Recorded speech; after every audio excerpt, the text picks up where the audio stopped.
I have gone astray, like the sheep that is lost. Seek your servant, for I have not forgotten your commandments. Hallelujah.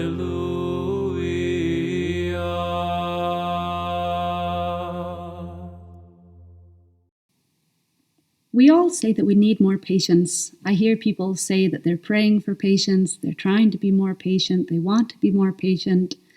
But I wonder if we really know what patience means or what it is that we're actually looking for.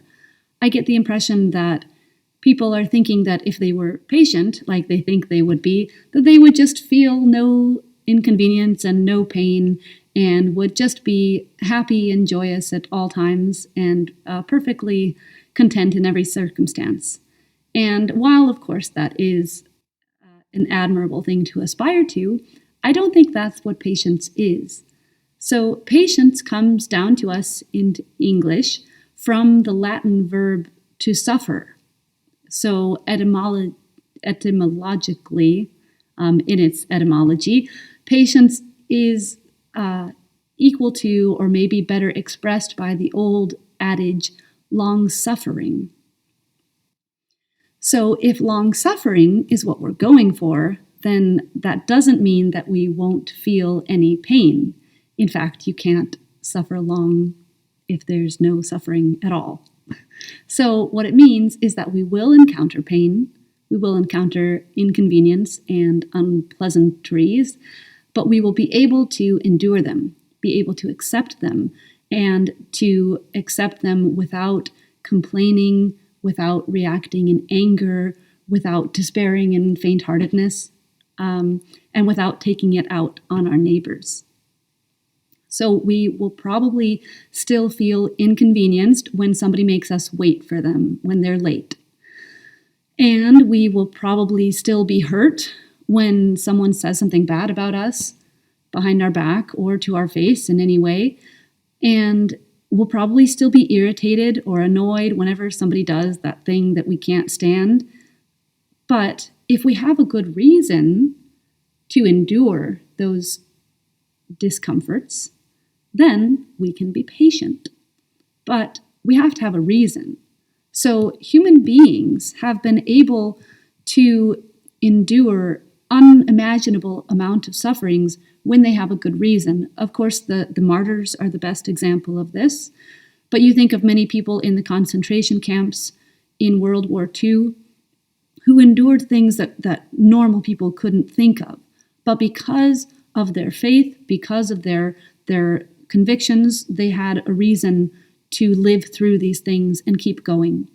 So what is going to be our reason to be patient in our daily lives? The only good reason that's going to help us have patience is true hope in God. Without hope in God, without a strong spiritual life, we will never, ever be able to be patient because we have to let go of this world in order to endure its sufferings. As long as our whole life is wrapped up in the physical world around us, then it's a big deal to us when the world around us doesn't go as we want it to.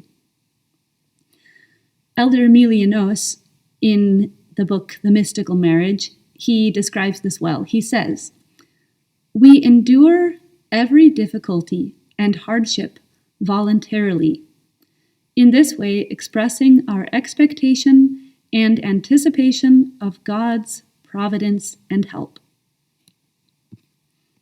Did you get that? That means that enduring hardship is the incarnation of our hope in God. To not react against others, to not be angry at our circumstances, means that we say to God, "You're in control of everything. You direct my life, and I trust in your providence, and I wait on you," instead of trying to take everything into my own hands.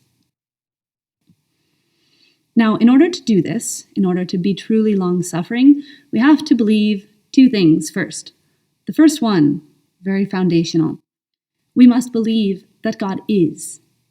And if God is, that means that he is everywhere present, He is all powerful, and He is directing my life for my salvation. Number 2, we must believe that we do not live for this world alone, but our home is in heaven, our citizenship is in heaven, and that is where our goal and our end point and all of our hope is directed towards. And therefore, this life is not the fulfillment of all of our hopes and dreams and desires.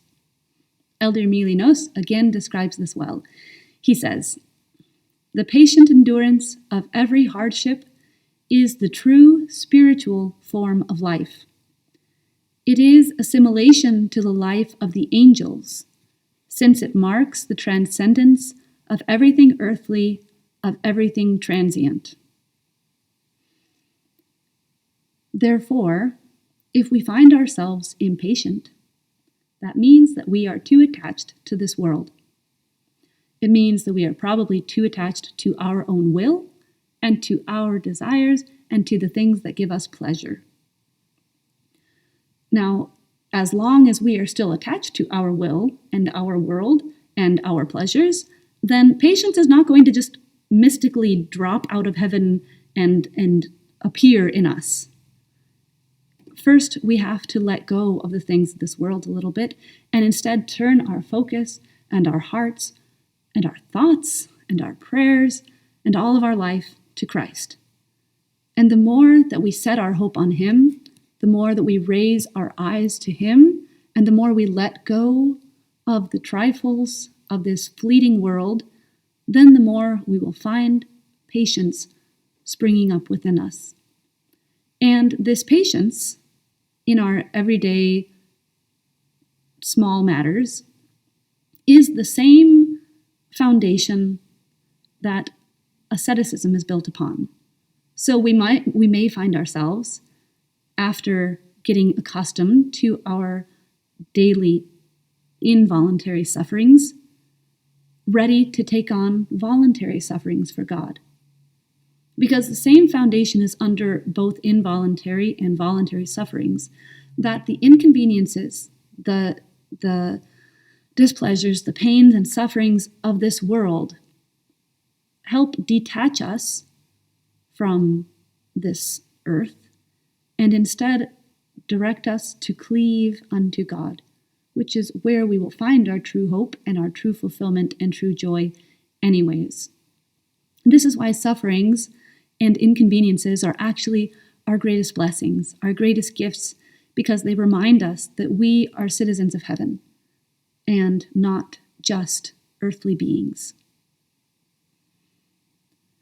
So let us once again listen to Elder Aimilianos. He says, "The hardships we patiently endure are the signs and images of our life in eternity. They are the things that will bring us to the kingdom of heaven. Through our patience, we will be ushered into the presence of the Lord." Of course, this reminds us that Christ Himself said, "In your patience possess ye your souls." So may the Lord help us to find our souls, to find our life in Him through patience. Amen. Look upon me and have mercy on me, according to the judgment of them that love your name. Amen.